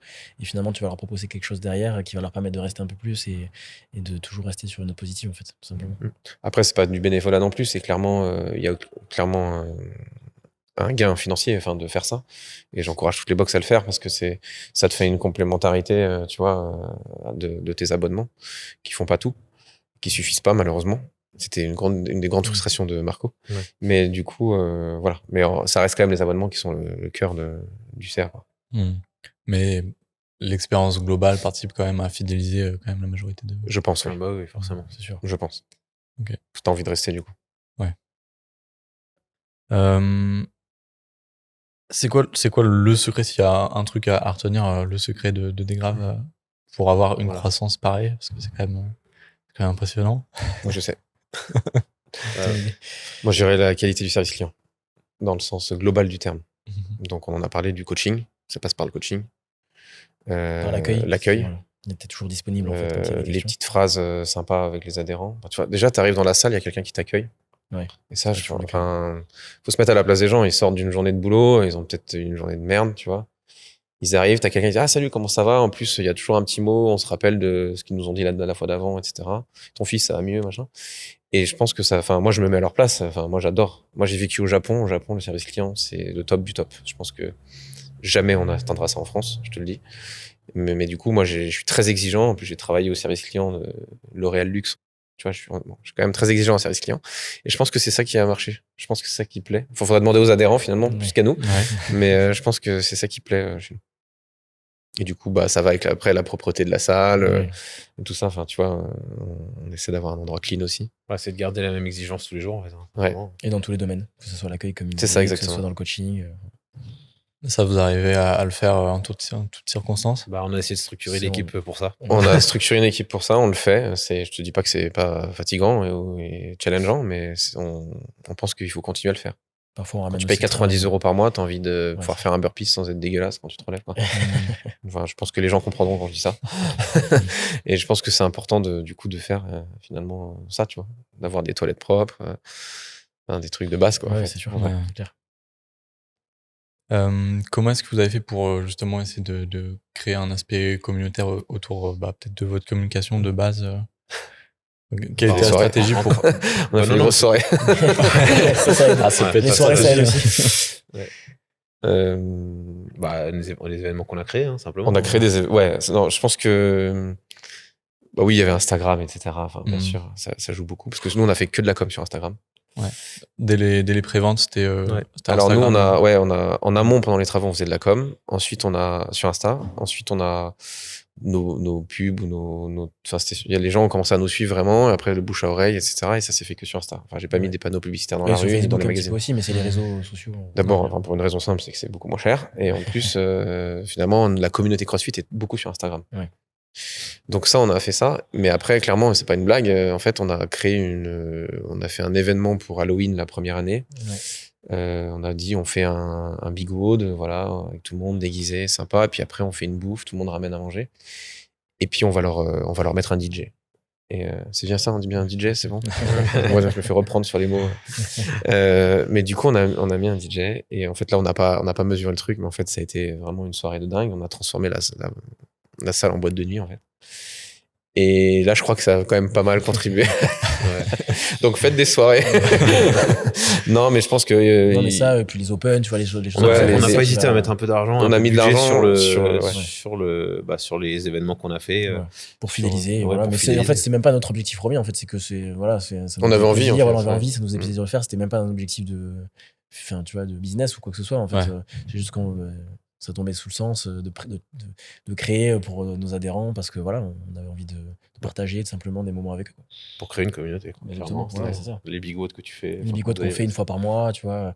Et là, du coup, on l'a intégré avec Halloween, donc on était déguisés. Enfin, voilà, c'est des petites choses comme ça qui font avancer le truc, quoi.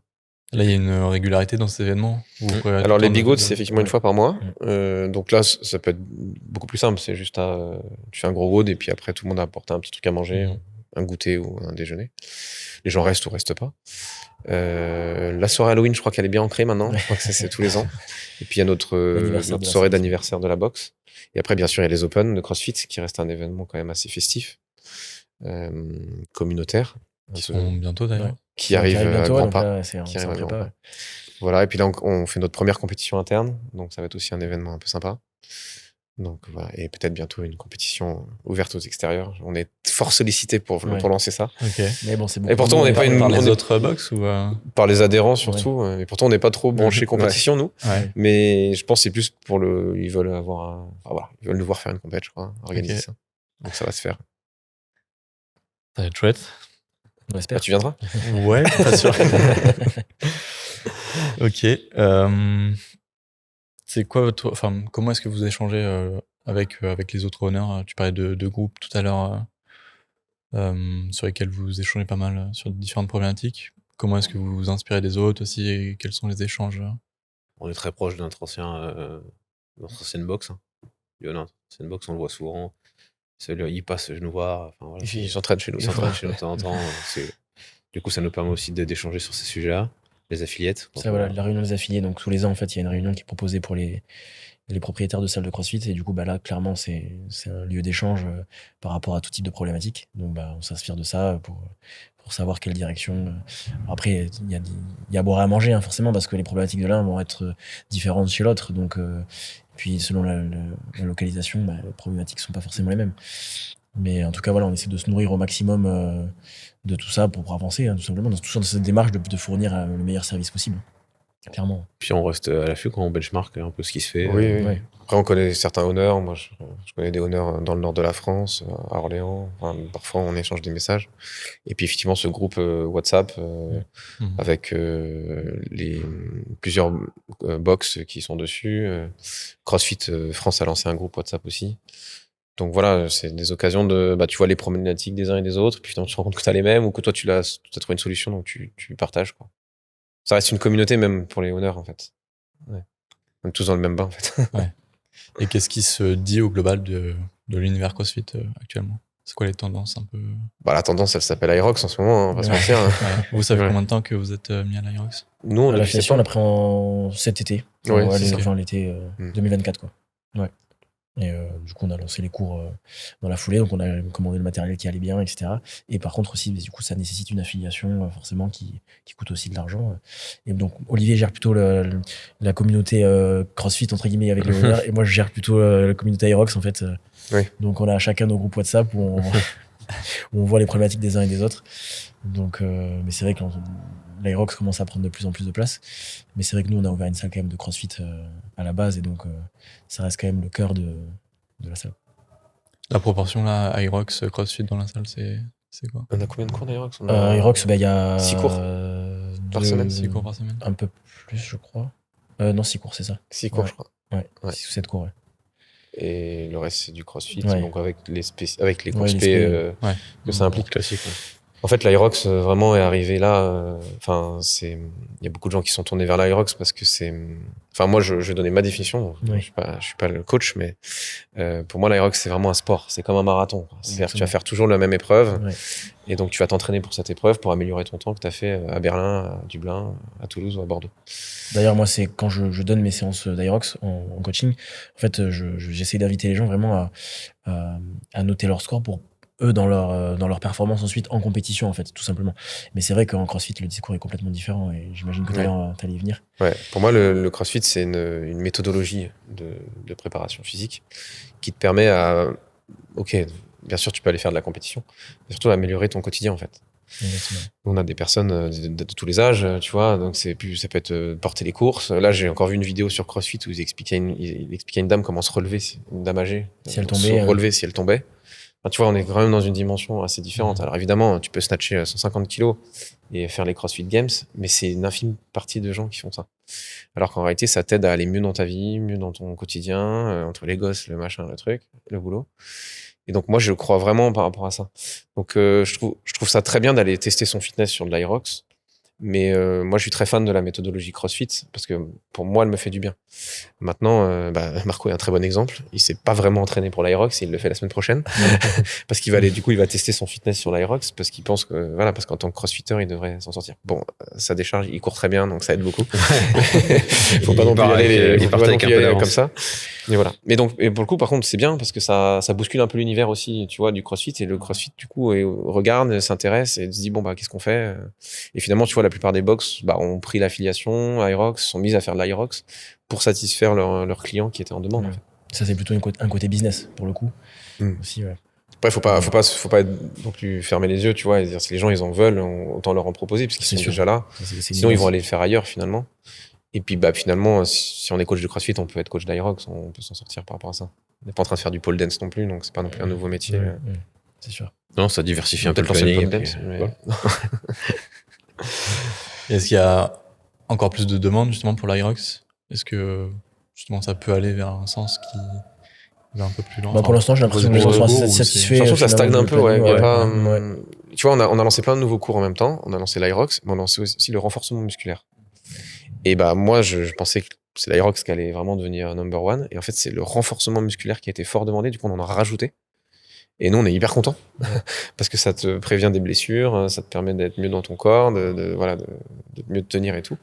Et donc, tu vois, finalement, les gens, quand même, restent focus sur le fait d'aller mieux. Voilà, c'est vrai, sur l'aspect santé, en effet. Avant de s'ouvrir Après, en l'Aerox, Aerox. surtout, c'est une petite communauté, finalement. Toujours les mêmes personnes, souvent. Oui, c'est sûr. Oui, dans les cours, j'ai souvent les mêmes têtes, en effet, qui reviennent à Aerox. Qui sont souvent des gens qui couraient déjà beaucoup. Oui. Qui sont Mais des qui runners. sont pas forcément les mêmes personnes que celles qui viennent faire du crossfit. Beaucoup, Non, pas forcément. Beaucoup faisaient du crossfit chez nous. Oui, ils en faisaient, Ouais. mais c'est vrai que c'est des gens que tu vois moins avec des grosses Ouais. charges, etc., qui sont moins sur de l'haltéro, des choses dures, et qui préfèrent garder cet aspect course, etc., quoi. Mais c'est cool, parce que du coup, il y en a pour tous les goûts, tu vois. C'est quoi la suite? Bah, les États-Unis, je pense. C'est exporter les graves au-delà des frontières. Non, clairement, c'est continuer sur cette lancée. Continuer d'essayer de faire ce qu'on fait de mieux. Hein, donc, être au petit soin, comme disait Olivier, pour les gens, essayer d'être toujours avenant, d'avoir le petit mot qui fait du bien, en fait, pour réconforter et avoir de nouveaux projets aussi, hein, parce que clairement, notre objectif, c'est pas de nous reposer sur ce qui est déjà là. En fait, hein, on a envie de continuer d'avancer, de créer des choses. Et voilà. Nous, aujourd'hui, on a une box qui tourne. Donc, on a eu la chance d'avoir ça au bout d'un an et demi. Avec une équipe structurée. On a une en équipe, place. franchement, j'en profite parce que ça va être sur tous les médias de France. Mais c'est une équipe au top. Et franchement, on a eu de la chance, pas trop m'étendre parce que je vais être émotif, enfin, tu vois, dans l'émotion, mais c'est des mecs qui sont vraiment top, des gars et des filles qui sont vraiment top, sur qui on peut compter. Donc, du coup, aujourd'hui, on sait que ça fonctionne, si tu veux, au Grave. Donc là, nous, on commence à se tourner vers d'autres projets. Donc, je te disais, on commence à réfléchir au yoga, etc. pour les tâches. Donc ça, c'est un projet qui est un peu déjà en discussion. On commence à mettre en place du coaching en entreprise aussi, parce qu'on sait qu'il y a un vrai besoin sur la partie entreprise. Enfin, Baptiste en parlera mieux que moi. Et évidemment, on est en train de regarder pour peut-être ouvrir une nouvelle salle, en fait, une nouvelle structure. Soit ouvrir une nouvelle box, soit reprendre une box existante qui a besoin de passer le flambeau. Ça, c'est des trucs sur lesquels on regarde, parce que mine de rien, on sait le faire, on l'a fait, on sait ce que c'est de monter une box, on connaît ce qui nous attend. C'est pas le projet le plus simple, mais c'est le projet le plus connu, en tout cas. Donc voilà, c'est un peu ça les trucs. Et puis après, effectivement, des nouveaux événements, peut-être une compète externe, des choses comme ça, pour faire vivre cette box et l'amener encore plus loin, quoi. Ouais, continuer. Et puis après, je crois qu'il y a David Guetta qui est dispo pour le prochain Halloween, donc a priori, ça devrait bien se passer. Comment est-ce que ça se développe justement en entreprise tu sais le CrossFit entreprise, c'est on est parti d'un constat, c'est que il y avait vraiment une demande, il y avait vraiment un besoin. Moi, je travaillais dans la boîte où je travaillais avant. Pareil, il y avait des gens qui venaient pour faire l'échauffement, réveil musculaire, des choses comme ça. Donc là, il y a vraiment un besoin là-dessus. Et puis, c'est surtout aller pousser un petit peu le CrossFit un peu plus loin que dans la salle. Aller chercher plus du sport, même. Ouais, c'est plus du sport en entreprise, quoi, comprendre. Voilà, bien-être salarié. Voilà, c'est que du bénéfice pour les entreprises. Donc, on va essayer de prôner ça et puis d'aller le pousser un peu plus loin que les frontières. Nous, on se rend plus compte, mais le nombre de personnes qui restent assis toute la journée. Ouais, voilà, c'est juste dingue, en fait. Et d'avoir un petit temps comme ça sur le lieu de l'entreprise, donc pas besoin de se déplacer, à faire un peu de sport, de bouger et tout, de se sentir mieux, c'est peut-être prévenir aussi des arrêts maladie, des choses comme ça. Donc pour l'employeur, c'est intéressant. Ouais. Et pour le salarié, c'est top aussi. C'est ça, c'est donnant-donnant. C'est pour l'employeur comme pour le salarié, c'est tout bénéf, quoi. Donc on a décidé de lancer ça là, cette année. Donc pour 2025, ça, ce sera. Oui, ça va commencer là puis, prochainement. C'est même là, j'ai c'est déjà fait acté. le LinkedIn, je crois. Ok. Et le mail devrait partir d'ici. Les entreprises du coin vont vite être au courant. Ok. Et là, tu parlais d'ouvrir une nouvelle salle. Pareil, c'est à quel horizon ce projet?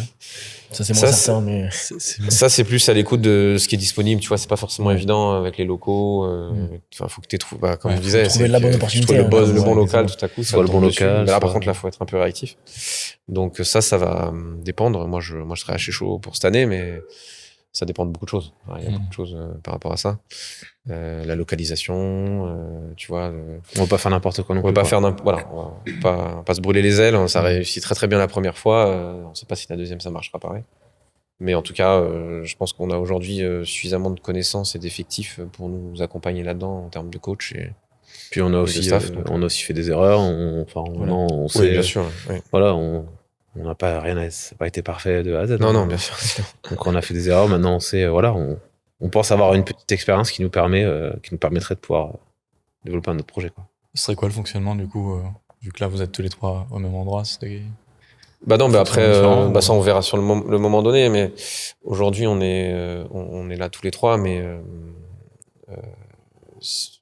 moi aujourd'hui j'ai un agenda où je peux bosser dans 2 endroits différents s'il faut. Et après, nous, on connaît beaucoup de coachs, donc tu vois, on trouvera des solutions. Je suis pas trop inquiet par rapport à ça. Aujourd'hui, en présence terrain, il y a vraiment que Marco qui. Oui, mais c'est vrai qu'en effet, si on a besoin de me remplacer, par exemple, moi, je peux démarrer, demain on ouvre un nouveau projet, moi, je peux y aller, en tout cas, pour lancer le truc, et puis après, on met un coach me remplace ici, enfin, voilà. Donc, ça, on n'est pas inquiet ensuite. En fait, avec l'équipe qu'on a déjà ici en place et avec la structure qu'on a mis en place, on peut se détacher si besoin. Puis, il y a une réalité aussi, il y a beaucoup de coachs qui galèrent aujourd'hui, qui cherchent du taf, donc on sait que si on lève la main et qu'on cherche quelqu'un, on trouvera forcément quelqu'un dans le coin qui va nous aider. Mais on n'en est vraiment pas à ce stade-là. Juste, ne nous emballons pas. On va déjà là faire les petits projets qu'on a ici. Et ce serait, je reste un peu là-dessus, mais juste ce serait répliquer un petit peu le modèle que vous aviez, c'est ce qu'il y a de plus simple. C'est ce qu'il y a de plus simple à faire. Ouais. Donc je sais pas s'il faut rester dans la région des Graves, mais c'est toujours plus facile de répliquer ce que tu connais déjà. C'est sûr. Ok. Pour partager un petit peu votre expérience avec d'autres owners qui voudraient potentiellement se lancer, si vous aviez chacun une leçon à retenir de cette année et demie à CrossFit des Graves. Il faut pas avoir peur de se lancer, que c'est pas forcément un long fleuve tranquille, ça c'est sûr, parce que moi pour avoir changé de casquette, finalement j'étais que coach indépendant, donc là après je passe du côté aussi entrepreneur, donc c'est sûr que il y a tout ce qui va avec, hein, donc et on est plus simple salarié entre guillemets, si je peux dire ça comme ça, et du coup on ramène un petit peu aussi les soucis de la salle quand il y en a aussi à la maison, et donc c'est vrai qu'il faut arriver peut-être à se blinder un petit peu, ce qui est pas toujours évident, donc ça ce serait ma leçon, ce serait d'essayer de se blinder un petit peu par rapport à ce qu'on peut avoir à la salle et qui peut nous tracasser un petit peu. Mais sinon, après, voilà, il faut y aller, quoi. Enfin, si on a un projet en tête et qu'on le fait pas, en fait, on va regretter tout simplement. Donc, il faut essayer, il faut tenter. Moi, ça serait bien s'entourer. Que ce soit associé, coach ou bien s'entourer, parce que c'est hyper important. Il y a tellement de choses à gérer qu'on va avoir besoin de déléguer, on va avoir besoin de s'appuyer sur quelqu'un. Voilà. Donc, pour moi, c'est la base si on veut réussir son projet. C'est vrai que le profil en général des owners de boxe, c'est plutôt c'est le profil de Marco. Ouais. Mais souvent ils sont seuls, ou alors ils sont 2 coachs. Moi, quand je leur conseillerais, comme le dit un peu Marco, de se former à l'entrepreneuriat en fait, parce qu'il y a toute cette casquette-là et toute cette facette-là qui est vraiment mis de côté au départ et qui finalement est le nerf de la guerre. Et c'est ça je pense que c'est plus facile de trouver un coach après que de trouver un entrepreneur qui te donne les bons conseils en fait. Donc du coup, il faut pas hésiter. Les chambres de commerce font des formations qui sont prises en charge, je crois, etc. Donc il n'y a pas de souci. Mais au moins se former un minimum. Enfin, maintenant en plus avec Internet, il y a tout. Parce que c'est un. Pas sous-dimensionner cette partie-là. Ouais, faut pas sous-dimensionner du tout ça. On n'est plus, c'est pas une assoce avec des potes. C'est vraiment quand même beaucoup plus complexe. Comme dit Marco, les problèmes ils reviennent à la maison. Donc si t'as une vie à côté de famille, c'est impacté. Donc faut que les conjoints et conjointes soient bien au courant aussi. Donc ça reste un projet entrepreneurial. Hein, donc c'est vraiment le point, je pense, le plus important en fait dans une aventure de boxe, de CrossFit, quoi. Et qui malheureusement, je pense, est négligé parce que sous-dimensionné, parce que pas non plus. Je mets un petit pic à CrossFit, mais un peu minimisé dans la partie CrossFit, puisque pour ouvrir une boxe, il faut avoir un diplôme de CrossFit, mais il faut pas avoir forcément une formation d'entrepreneur. Et en réalité, c'est très dur, très dur. Et il faut effectivement bien s'entourer, donc les associés, etc., mais aussi des partenaires, banques, comptables, trouver les bonnes personnes. Parce qu'après, tu peux être le meilleur coach du monde, mais si derrière, tu gères pas ces aspects-là, c'est dangereux pour ton business, quoi. C'est sûr. Donc, et ça, c'est compliqué. Vous pourriez pas, vous, justement, avoir cette casquette-là de formateur potentiellement sur de l'entrepreneuriat, sur la RH Je me chauffe pas sur le sujet parce qu'avec grand plaisir, moi. Ça pourrait être carrément. Il y a quand même beaucoup de demandes de la part des owners, comme vous dites, qui sont un peu esselés. Et ben ils peuvent Ouais, nous c'est appeler, on pourra discuter avec grand plaisir parce que c'est des sujets qu'on a déjà évoqués. Ouais, C'est des sujets qu'on a déjà évoqués. ça peut être un projet potentiel. Ça pourrait être un projet potentiel. On aussi. y pense, quoi. Parce que justement, on a vu cette détresse en fait. Et moi, ça me rend malade parce que c'est des gens qui ont quand même. C'est des passionnés en fait. Les owners de boxe, c'est des passionnés. C'est des mecs qui se sont dit j'ai envie de créer la boxe à mon image, pouvoir m'entraîner avec mes potes, mais aussi moi donner la bonne parole aux gens et tout. Donc. Nous, on croit au modèle et en fait, on voit qu'ils sont pas accompagnés, quoi. Donc En fait, quand les aider, ouais. t'es en difficulté, t'es tout seul, quoi. CrossFit ne t'aide pas là-dessus, donc. Après, en toute humilité, encore une fois, nous, on n'a monté qu'une boxe. Il y a des gens qui en ont monté 4-5, ou des boxes 3 fois plus grandes, ils ont beaucoup plus de légitimité que nous. Oui, bien sûr. Mais oui, avec grand plaisir, clairement. Est-ce qu'il y a encore là sur cette box, je reviens un peu en arrière, un potentiel justement supplémentaire, enfin en termes d'adhérents, ou est-ce qu'on arrive à un plafond ici? Non, je pense qu'on pourra encore accueillir un petit peu d'adhérents. Ouais. Il y a encore de la capa, ouais. Il y a encore de la capa d'accueil. Il y a des créneaux aussi qu'on n'a pas encore ouverts, qu'on pourrait ouvrir aussi, donc on a encore des pistes d'évolution sur de nouveaux créneaux et sur la capacité, ouais, c'est sûr. Vous avez une estimation de la capacité max de la box? On l'avait estimé. Moi, j'avais dit 450, non 450, ouais, 450, 500. Ouais. Mais serait taqué, quoi. En fait, aujourd'hui, on fait déjà des cours enfin, on a un espace, on a un espace cours principal, mais on a aussi un espace open gym qu'on transforme en espace de cours à juste 10 personnes sur certains créneaux, donc il y a pas d'open gym du coup, et tu as les 2 cours en parallèle. Donc ça, tu vois, si un jour on voulait vraiment extrapoler, on le ferait tout le temps. Bon, je pense pas qu'on en viendra là parce que c'est pas notre volonté. Mais nous, on prône beaucoup les cours coachés plus que l'open gym. Là, c'est le côté santé CrossFit, mais en fait, d'un côté business, c'est plus intéressant l'open gym parce que du coup, ça coûte pas un coach. Mais donc, on a encore de la capa par rapport à ça. On n'ira pas jusqu'à couper tout l'open gym parce que ça n'a pas de sens. Mais et il y a des cours qui sont pas encore ouverts, comme dit Marco. Le matin tôt, on a que 2 à 7 heures, 2 à 8 heures, donc on pourrait ouvrir tout le temps. Voilà, donc il y a encore 2-3 cours, encore un peu de capa. Et puis nos cours sont pas complets aujourd'hui. Il l'était avant qu'on change le planning, donc en juin. Oui, mais comme on a rajouté des créneaux, on a rajouté des créneaux et ça s'est dilué. Donc ils sont pas à la fin. Ils sont peut-être complets 3 jours avant, mais à la fin ils sont pas complets par rapport à ça. Donc non, encore de la capa. Okay. Donc venez.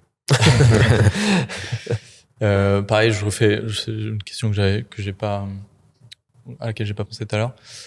Sur la rentabilité, là, je reviens sur Florian aussi qui nous a parlé des honneurs où apparemment en moyenne ce serait 1500 € net par gérant, en tout cas en termes de gains. Est-ce que vous êtes vraiment rentable? Enfin, c'est quoi le niveau de rentabilité de... Alors la rentabilité avant nous, c'est ok. Sachant que vous êtes 3, donc c'est quand même voilà. On est 3, mais on avait dimensionné de manière différente. Je vais pas forcément rentrer dans le détail, bien sûr, mais on avait dimensionné de manière différente parce que déjà, moi, je savais qu'il y aurait d'autres projets. Donc l'idée, c'était pas que celui-là me fasse vivre à 100%. Voilà, Baptiste à l'époque lui était pas à 100%, donc pareil, il y a d'autres projets. Donc aujourd'hui, non, on n'est pas à cette dimension-là. Enfin, on gagne pas bien notre vie clairement tous les 3. Faut juste être réel sur la situation. Mais on pense que dans le futur, on pourra le faire avec des projets en plus, etc., etc. Mais sur une seule box, c'est quand même un peu difficile. On se rend pas compte des charges. Pépi nous coûte une fortune. C'est une catastrophe. Je sais plus quoi faire. Non, on se rend pas compte, mais il y a quand même beaucoup de charges. Ouais. Malheureusement, il y a beaucoup de charges en France, en fait. Nous, on a fait aussi le choix, si tu veux, de prendre aussi des salariés pour nous dégager du temps, pour justement travailler sur d'autres projets. Mais on aurait pu aussi ne pas les prendre et nous prendre l'argent à la place. Donc, tu vois, c'est des choix très personnels et très stratégiques. Mais je peux taper, c'est mon instant politique, mais voilà, les charges en France sont quand même assez fortes. Ouais, j'y vais. Les charges sont quand même assez fortes en France. Alors, il y a des bonnes choses, c'est sûr, c'est pour les écoles, tout ça, machin. Mais bon, ça reste quand même, du coup, tu t'hésites à 2 fois avant d'embaucher quelqu'un. Tu peux pas proposer non plus des salaires énormes. Toi, tu te prends un peu ce qui reste. Parce que y a cette difficulté-là sur les petites boîtes aujourd'hui. Après, on a fait aussi ce choix-là parce qu'on avait des gars de qualité, qu'on voulait pas les perdre et qu'on. Ah non, mais évidemment, ça c'est Voilà, l'évidence. après, je pense que C'est c'est une plein de paramètres qui sont arrivés et qui nous, voilà, Oui, c'est sûr. On peut pas, On a eu de la chance là-dessus. Ouais. en se posant, on s'est dit bon, la meilleure stratégie c'est de faire ça et on est parti là-dessus. Et on le regrette pas aujourd'hui. Non, pas du tout. On regrette pas. Mais c'est pour ça, je mesure mes propos, donc ça fonctionne, mais on n'est pas en train de boire du champagne tous les soirs non plus, tu vois, juste que faut être honnête aussi dans la réussite. Et d'ailleurs, heureusement que ça a fonctionné, j'ai envie de te dire, sinon je sais pas comment ça se passerait. Mais voilà, c'est chacun ses choix, tu vois, par rapport à si t'embauches pas, si tu En termes de mets en place rentabilité, des services ou pas des services. en termes de rentabilité sur ta question, oui, la boxe elle est rentable. Oui, la à l'heure boxe, c'est actuelle. rentable. Mais après, c'est plus. Mais après, c'est chacun personnel. personnel. Moi, je voudrais gagner 10 000 balles par mois. Bon, on n'y est pas là, tu vois. Et mais non, voilà, c'est en gros. Mais la renta est là. Ouais, la renta est là. Le comptable est content, donc ça va. Est-ce qu'il y a quelque chose que vous voulez ajouter un peu sur cette aventure au global? Non, tu nous as pas du tout parlé de Pépi, par contre. C'était pas le but. Ah non, mais je pensais on parlerait de l'accompagnement formidable de cette équipe. Tu as le champ libre. Non, Si on peut faire une dernière recommandation, c'est recommander Pépi, justement. Ouais, voilà. Parce que ils sont à l'écoute et ils sont attentifs à toutes nos problématiques et qu'ils sont assez réactifs d'ailleurs. Et ils ont soif aussi, comme nous, finalement. Comme je te disais tout à l'heure sur l'accompagnement, en fait, moi, je me remets énormément en question sur est-ce que du coup, j'arrive à fournir le meilleur accompagnement possible. Et finalement, je peux vous retourner le compliment aussi en disant que vous êtes vachement à l'écoute et que vous essayez de sans cesse évoluer, de vous améliorer. Donc, finalement, c'est gagnant-gagnant dans cette affaire. Donc, voilà. C'est vrai, le choix s'est porté sur Pépi parce que moi, je connaissais par rapport à la boxe d'avant. Mais aussi, j'aimais bien le fait que vous soyez dans le coin. Ouais. C'est vrai que c'est facile, on peut avoir quelqu'un au téléphone, parler la même langue et ça va plus vite. Alors que pourtant, la première expérience qu'on a vu à Krios. À Krios, au début, les débuts avaient été un peu compliqués, mais après, finalement. On y avait été sur Pépi, on était revenu sur un autre, on était retourné sur Pépi. Ouais. Je me rappelle. Après, à ce moment-là, j'avais pas le background, on avait que le. Mais après, j'avais bien aimé, puis. J'ai discuté avec Thomas et c'est vrai que finalement c'est un entrepreneur du coin, moi aussi, et voilà, donc il y a un peu d'affinité par rapport à ça. Et non, c'est vrai qu'on est content. Enfin, t'as tout dit, franchement, je vais pas reprendre. On est content de l'appli, etc. Quoi. Et des développements. Et des développements, que je surveille. On n'a pas fini de faire des retours, quoi. C'est encore une bonne histoire. C'est bien parce que vous êtes assez exigeant envers vous-même et envers aussi ce que vous attendez des services que vous utilisez. Donc vos retours sont essentiels. Et, je crois qu'on le fait avec bienveillance, donc ça va. Ouais, voilà, c'est ça. On peut pas tout passer. Le développeur un peu sous l'eau, mais... Après, j'ai pensé à un truc qu'on n'a pas dit. On n'a pas parlé des progs, mais on a aussi essayé de lancer des progs en ligne, en fait. C'est un truc auquel moi, je croyais beaucoup. Et pour l'instant, ça prend pas trop, clairement. Mais c'est vrai que parce qu'on a essayé il y a beaucoup de prog en CrossFit qui existent, mais c'est souvent pour les gens qui font un peu de la compétition. Et nous, on a essayé de lancer des prog plus pour monsieur tout le monde, finalement, qui veut juste avoir un petit complément.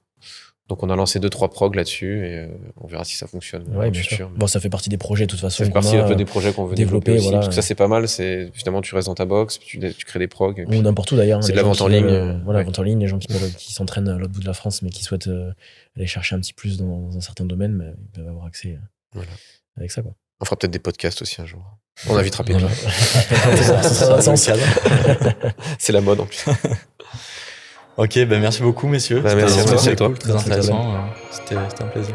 Merci nous aussi. C'était un plaisir de partager. On peut lâcher le micro, c'est bon. Drop the mic.